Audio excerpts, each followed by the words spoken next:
Hello, good morning students. Our today's topic is area of rhombus, area of square, diagonal of square और फिर धीरे धीरे इस तरह से करके हम लोग क्यूब, क्यूबॉइड और फिर हर एक चीज को देखेंगे, प्रिज्म, पिरामिड और भी ढेर सारा चीज है। इसके बाद हम लोग कुछ फिर न्यूमेरिकल्स किया करेंगे, ठीक है।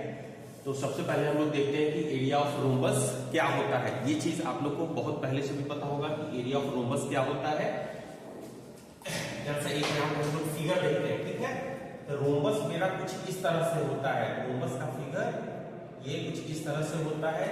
एक तो ये इसका फॉर्मूला होता है कि 1/2 इंटू d1 इंटू d2, मतलब दोनों डायगोनल्स को जब हम लोग मल्टीप्लाई करते हैं ये होता है एरिया ऑफ रोम्बस। दूसरा जो एरिया ऑफ रोम्बस निकालने का फॉर्मूला है वो हम लोग इसमें पैरेललोग्राम वाला ही फॉर्मूला यूज किया करते हैं। वो होता है मेरा कि area of rhombus equals to हो जाएगा मेरा बेस इनटू हाइट। सेम जो हम लोग पैरेललोग्राम में यूज करते हैं वही हो जाएगा एरिया ऑफ रोम्बस के लिए भी, ठीक है।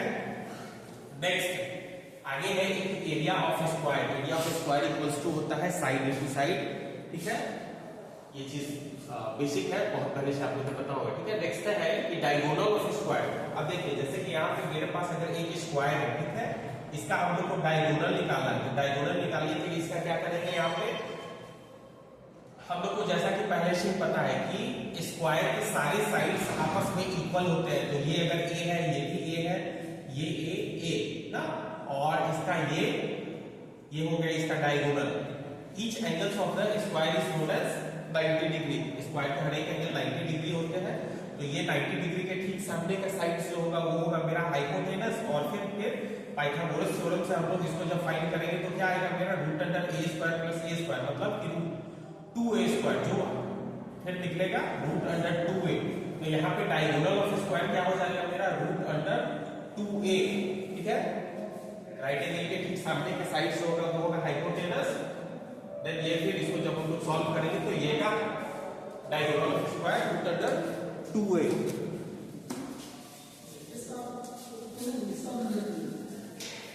आगे देखिए,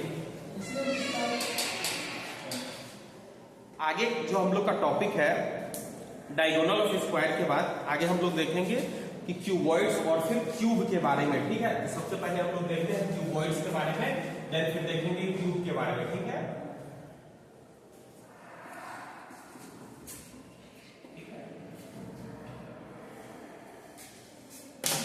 जैसा कि हम लोग को पता है कि क्यूबॉइड कुछ इस शेप का होता है, ठीक है। क्यूबॉइड में कितने सारे फेसेस होते हैं, तो 6 फेसेस होते हैं। फर्स्ट फेस ये ऊपर का फेस हो गया, एक नीचे का फेस हो गया, अपर और फिर लोअर। ऊपर और नीचे का जो फेस होता है वो क्या होता है, आपस में सेम होता है, आइडेंटिकल होता है। फिर इसके बाद 2 फेस हो गया, थर्ड फेस ये है आपका, फोर्थ फेस ये है, ठीक है, फिफ्थ फेस ये है और फिर सिक्स्थ फेस ये है, ठीक है। इस तरह से कुल टोटल फेसेस होते हैं क्यूबॉइड में वो 6 होते हैं, ठीक। क्यूबॉइड में हम लोग को पता है कि इसके लेंथ, ब्रेथ और हाइट आपस में डिफरेंट होते हैं, ठीक है। क्यूबॉइड के लेंथ, ब्रेथ और हाइट आपस में डिफरेंट होते हैं। इस तरह से वॉल्यूम ऑफ क्यूबॉइड मेरा क्या हो जाएगा, वॉल्यूम ऑफ क्यूबॉइड जो होगा वो होगा L into B into H, ठीक है। नेक्स्ट एक होता है curve surface area of cuboid. Curve surface area of, curve surface area कभी भी, और फिर टोटल सरफेस एरिया फाइंड करने के लिए हम लोग क्या करते हैं, तो आप लोग को पता है होगा कि कर्व सरफेस एरिया जो हम लोग फाइंड करते हैं तो उसमें ऊपर का एरिया और फिर नीचे का एरिया जो होता है उसको हम लोग छोड़ दिया करते हैं ना। अच्छा, कर्व सरफेस एरिया को ही और हम लोग दूसरे शब्दों में ऐसे भी बोल सकते हैं कि वो area of 4 walls of room होता है, ठीक है। तो कर्व सरफेस एरिया इसका क्या होता है, क्यूबॉइड का 2 into L plus B into H. Next एक होता है कि total surface area. Total surface area जो होता है क्यूबॉइड का वो होता है 2 into LB plus BH plus HL, okay.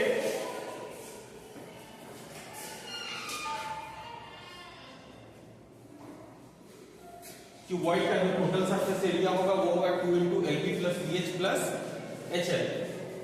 आप लोग जहां कहीं भी रहते हैं उस रूम में अगर हम लोग को अगर पता करना होगा कि कर्व सरफेस एरिया और टोटल सरफेस एरिया अगर पता करना है ना, तो ऊपर सेलिंग के एरिया को और फिर नीचे फ्लोर के एरिया को जब हम लोग छोड़ देंगे तो वो क्या हो जाएगा मेरा area of 4 walls of room, वही हो जाएगा मेरा कर्व सरफेस एरिया। ठीक है, और फिर जब ऊपर का भी एरिया और फिर नीचे का भी एरिया अगर हम लोग उन दोनों को भी जब उसमें इंक्लूड कर लेंगे तो वो हो जाएगा फिर मेरा टोटल सरफेस एरिया। ठीक है, नेक्स्ट है फिर मेरा इसके बाद क्यूबॉइड के बाद होता है मेरा क्यूब।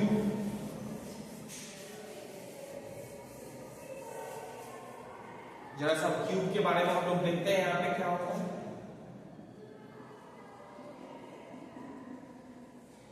क्यूब क्या होता है, तो क्यूब जैसे कि तुम लोग रूबिक्स एक देखते होगे या फिर डाइस में क्या होता है, या फिर रूबिक्स में कि उसके हर एक फेसेस आपस में सेम होते हैं। रूबिक्स देखते होगे, ठीक है, उसके हर एक फेसेस आपस में सेम होते हैं, उसका लेंथ ब्रेथ और फिर हाइट आपस में क्या होता है, तीनों सेम होता है ना। तो इस तरह से यहाँ पे फिर क्यूब का मेरा वॉल्यूम क्या हो जाएगा, जैसे कि यहाँ पे वॉल्यूम ऑफ क्यूबॉइड होता है length into breadth into height, तो इसी तरह से वॉल्यूम ऑफ क्यूब के लिए इसका तो तीनों डिफरेंट होता है लेकिन इसका तो तीनों सेम होता है। तो वो अगर किसी भी एक साइड को अगर हम लोग ए मान लेते हैं, ठीक है, तो ए इंटू ए, इसका मतलब वॉल्यूम ऑफ क्यूब क्या होता है मेरा ए क्यूब। इसी तरह से फिर CSA curve surface area of cube क्या हो जाएगा उसका। अब देखिए यहाँ पे कर्व सरफेस एरिया और फिर टोटल सरफेस एरिया क्या होगा। क्यूब का हर एक फेस जो होता है वो आइडेंटिकल होता है और फिर स्क्वायर शेप में होता है, तो उसका ऊपर का जो फेस होगा स्क्वायर, ऊपर का अपर फेस होगा उसका एक स्क्वायर एरिया ऑफ स्क्वायर क्या हो जाएगा अपर फेस का ए स्क्वायर, और फिर नीचे का हो जाएगा ए स्क्वायर। तो इस तरह से जब अपर फेस और नीचे का फेस मतलब कि 2a स्क्वायर, ऊपर का ए स्क्वायर नीचे का ए स्क्वायर जब हटा देंगे तो 2a स्क्वायर हटाएंगे तो उस तरह से, और टोटल 6 फेसेस था ना, तो यहाँ पे क्यूब का कर्व सरफेस एरिया क्या हो जाएगा मेरा 4a स्क्वायर, और फिर जब इन दोनों को जब इंक्लूड कर लेंगे तो हो जाएगा मेरा total surface area 6a square. एक फेस का जब एरिया होगा a स्क्वायर, ऊपर नीचे का हटा दिए तो curve surface area 4a square, total surface area 6a square cube का हो गया। ठीक है, क्यूब और क्यूबॉइड हो गया मेरा। इसके बाद अब हम लोग को देखना है राइट सर्कुलर सिलेंडर के बारे में। ठीक है, नेक्स्ट उम्मीद करते हैं कि ये आप लोग को आ गया होगा समझ में। इन सब पे हम लोग इन सारे के क्वेश्चंस पे हम लोग कुछ किया करेंगे। ठीक है, थोड़ा सा आगे देखिए, एक होता है फिर राइट सर्कुलर सिलेंडर और एक होता है सिलेंडर। ठीक है, जरा सा इसको हम नोट कर लेते हैं। राइट सर्कुलर सिलेंडर और फिर एक सिलेंडर।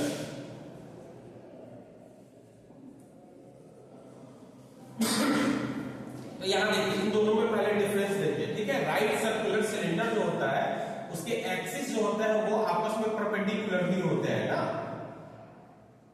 राइट सर्कुलर सिलेंडर के एक्सिस जो होंगे वो यहाँ पे आपस में परपेंडिकुलर भी होते हैं। ठीक है, ये एकदम यहाँ पे 90 डिग्री का एंगल बनाएगा। वही सिलेंडर का जो एक्सिस होता है वो कुछ टिल्टेड होता है, मतलब कि थोड़ा सा घुमावदार होता है। इसका एक्सिस जो होगा वो परपेंडिकुलर नहीं होगा। इन दोनों में मेनली यही डिफरेंस है, और बाकी हर एक चीज इन सबका जो है सो सेम होता है। ठीक है, आ गया होगा समझ में। राइट सर्कुलर सिलेंडर का एक्सिस जो होता है इसका परपेंडिकुलर होता है, एक्सिस इज परपेंडिकुलर, सिलेंडर का एक्सिस जो होगा is tilted.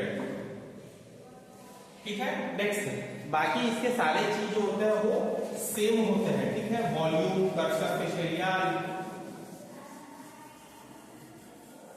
Curve surface area को ही और हम लोग लेटरल सरफेस एरिया,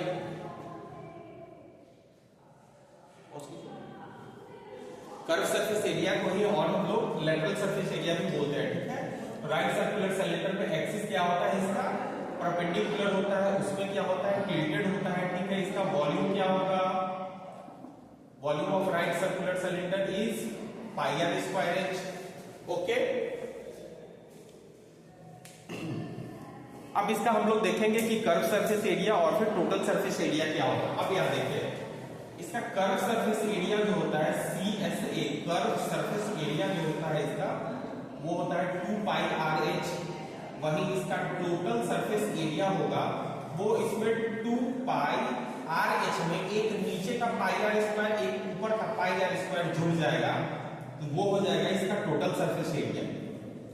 एक नीचे का पाई आर स्क्वायर प्लस ऊपर का पाई आर स्क्वायर जुड़ जाएगा, तो वो हो जाएगा 2 पाई आर स्क्वायर। अब इन दोनों में हम लोग 2 पाई आर कॉमन ले लेंगे, 2 पाई आर और फिर एच प्लस आर, ये होगा इसका total surface area. Curve surface area मतलब कि इसके बीच वाले पार्ट का ऊपर और फिर अपर और लोअर पार्ट को जब हम लोग छोड़ देंगे तो वो उसका होगा कर्व सरफेस एरिया। उम्मीद करते हैं कि राइट सर्कुलर सिलेंडर आ गया होगा समझ में। इन दोनों में जरा सा डिफरेंस याद रखना है, ठीक है, कि राइट सर्कुलर सिलेंडर का एक्सिस होता है वो परपेंडिकुलर और उसका एक्सिस होता है सिंपल सिलेंडर का टिल्टेड होता है। हालांकि दोनों को लोग सिलेंडर ही बोलते हैं। चलिए आगे देखते हैं हम लोग फिर कोण के बारे में।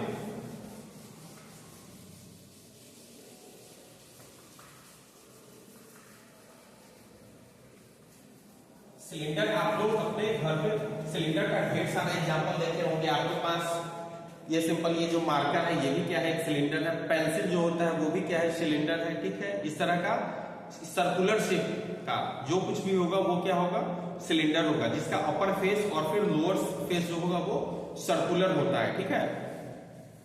नेक्स्ट हम लोग देखते हैं कोण के बारे में। कोण अब क्या होता है, कोण आप लोग जो बर्थडे कैप जो देखते होंगे तुम लोग, वो क्या है, कोण के शेप का होता है, ठीक है। तो कोण का फिर हम लोग देखते हैं कि वॉल्यूम क्या होता है। पहले जरा सा आप लोग कोण के फिगर को देखते हैं। कोण कुछ इस तरह का होता है, ठीक है।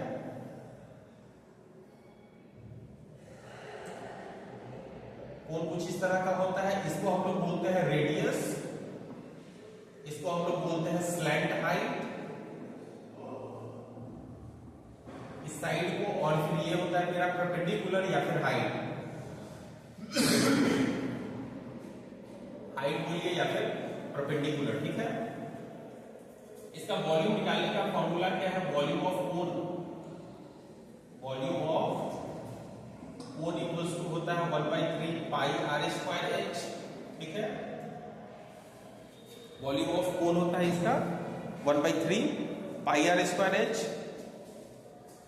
नेक्स्ट इसका कर्व सरफेस एरिया जो होता है, मतलब कि सिर्फ ये साइड वाले फेस का, लोअर फेस का छोड़ करके, ठीक है। इसका कर्व सरफेस एरिया जो होता है वो होता है पाई आर एल, ठीक है। नेक्स्ट इसका फिर टोटल सरफेस एरिया जो होगा वो क्या होगा, पाई आर एल में जब हम लोग पाई आर स्क्वायर को ऐड कर देंगे, मतलब कि नीचे वाले का भी एरिया को जब हम लोग ऐड कर देंगे तो वो क्या होगा, टोटल सरफेस एरिया। अब इस दोनों में से हम लोग पाई आर को कॉमन ले लेते हैं, एल प्लस आर मेरा बचेगा, ये क्या हो गया इसका total surface area, pi r plus pi r into l plus r. इस तरह से मेरा कोण हो गया राइट सर्कुलर सिलेंडर, क्यूबॉइड और क्यूब हो गया, ठीक है। नेक्स्ट आगे जो एक है वो है एरिया ऑफ रिंग के बारे में, ठीक है। एरिया ऑफ रिंग के बारे में हम लोग देखते हैं।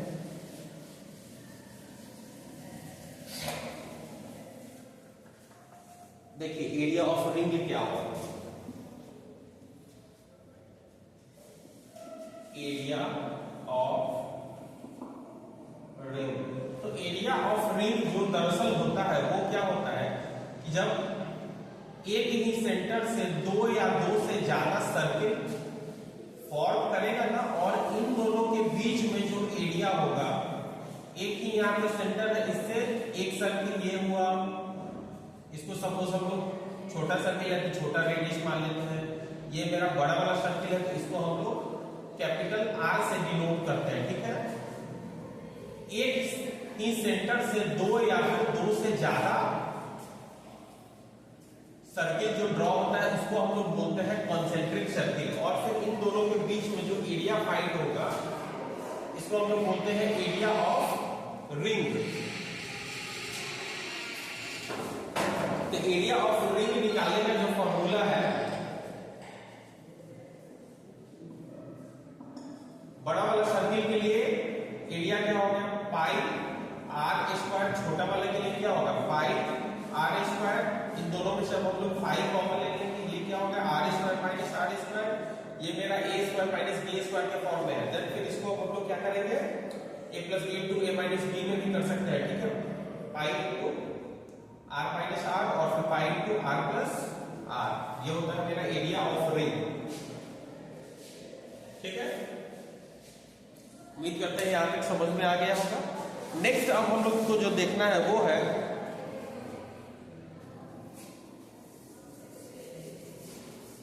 नेक्स्ट जो हम लोग का टॉपिक है राइट एंगल ट्रायंगल में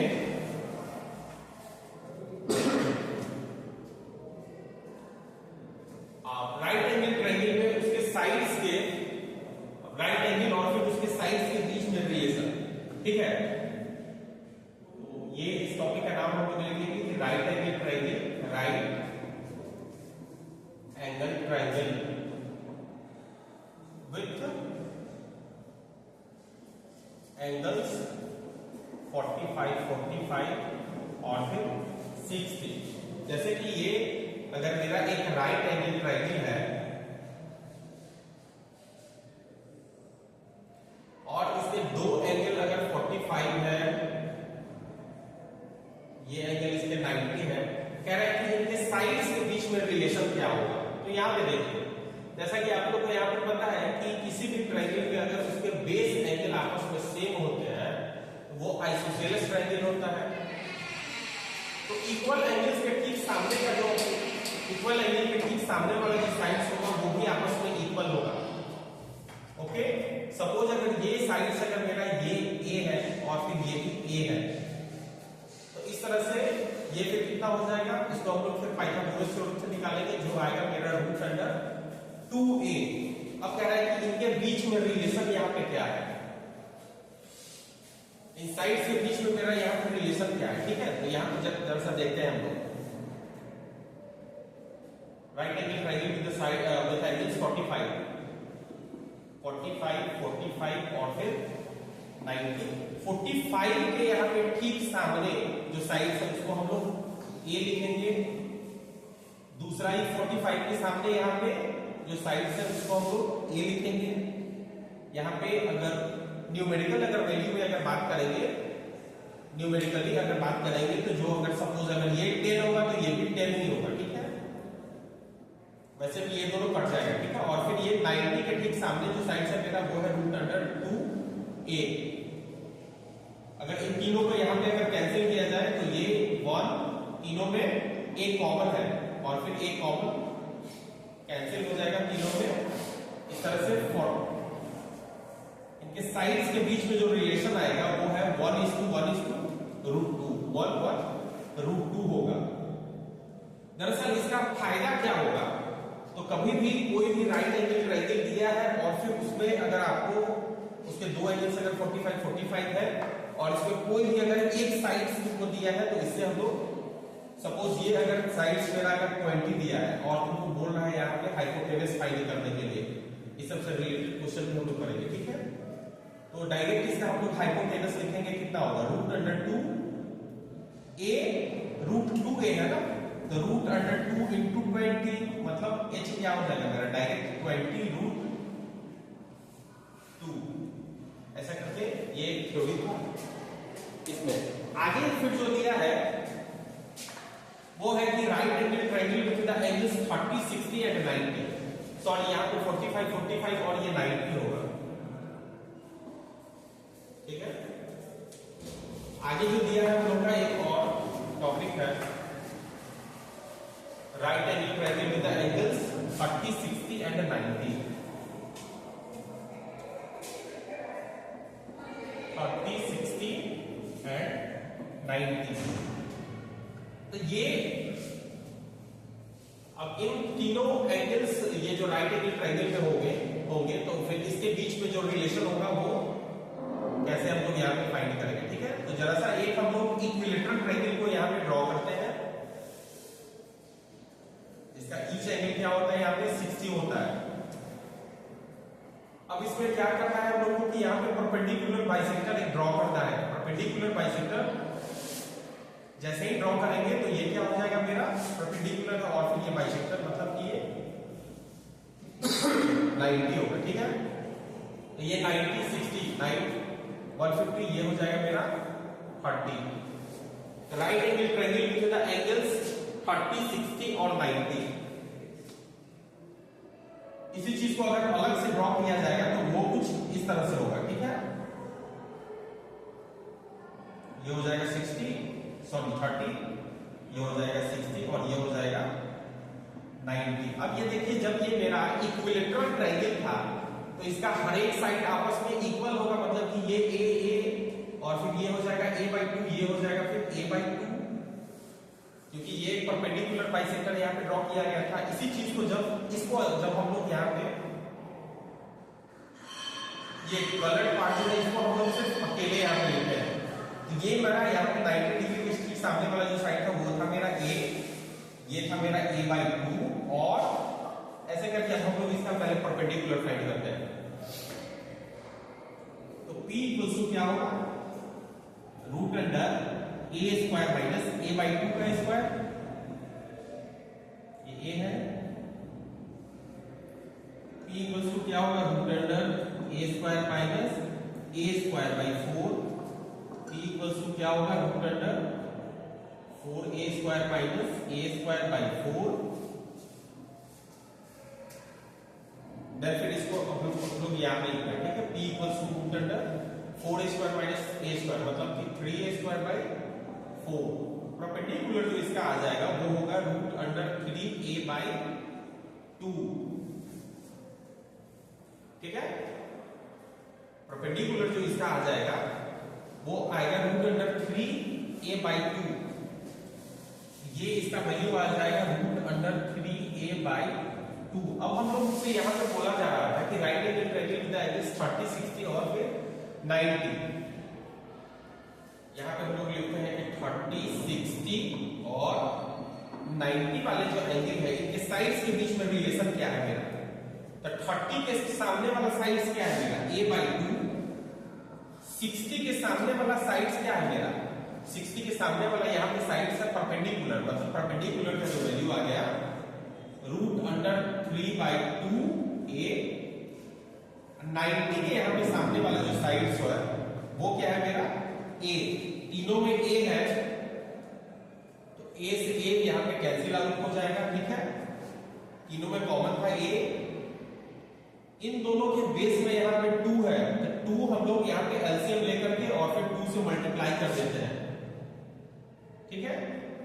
तो इंटू 2, इसमें भी इंटू 2 करेंगे और फिर इसमें भी इंटू 2 करेंगे, ठीक है। तो यहाँ पे 2 से 2 कैंसिल हो जाएगा, मतलब यहाँ पे बच जाएगा 8 1।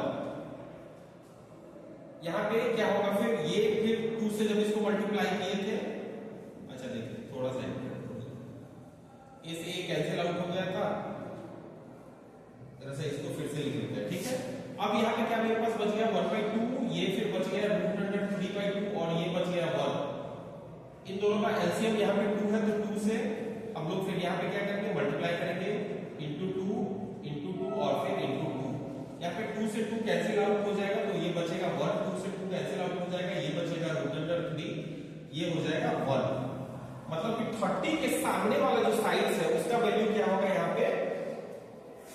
अच्छा इस चीज को यहाँ पे हम लोग जरा सा एक छोटे से बॉक्स में लिख लेते हैं, ठीक है।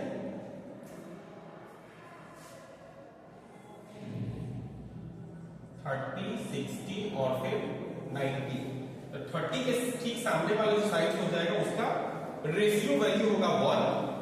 60 के ठीक सामने वाले जो साइड्स हो जाएगा उसका रेशियो वैल्यू होगा √3 और 90 के ठीक सामने वाला जो होगा वो हो जाएगा 2। कुल मिलाकर के कुछ अगर इस तरह से अगर फिर से एक राइट एंगल ट्रायंगल अगर ड्रॉ कर लेंगे, इसको स्टेप बाय स्टेप सारे बच्चों को लिखना है। ये हो जाएगा 30, ये हो जाएगा फिर 60, ये है मेरा 90। 30 के ठीक सामने वाला साइड से ये 1, ये है √3 और फिर ये है 2। वैसे भी यहाँ पे पाइथागोरस थ्योरम अगर लगाएंगे तो यहाँ पे 1 का स्क्वायर प्लस √3 का स्क्वायर मतलब कि ये 4 का स्क्वायर जो 2 के बराबर आएगा, ठीक है। तो right angle to the with angles, right angle triangle to the angles 30, 60 और फिर 90 के इनके बीच में जो रेशियो आएगा वो होगा 1 √3 और फिर 2। इससे ढेर सारा क्वेश्चन आप लोग को सॉल्व करने में इजी होगा। कोई भी यहाँ पे एक साइड दे देगा, उससे हम लोग तीनों का वैल्यू फाइंड कर लेंगे ना। ये इसका ये फायदा होगा, इसको हम लोग आगे क्वेश्चंस में भी देखेंगे, ठीक है। सारे बच्चों को इसको नोट करना है स्टेप बाय स्टेप, वीडियो को पॉज करके।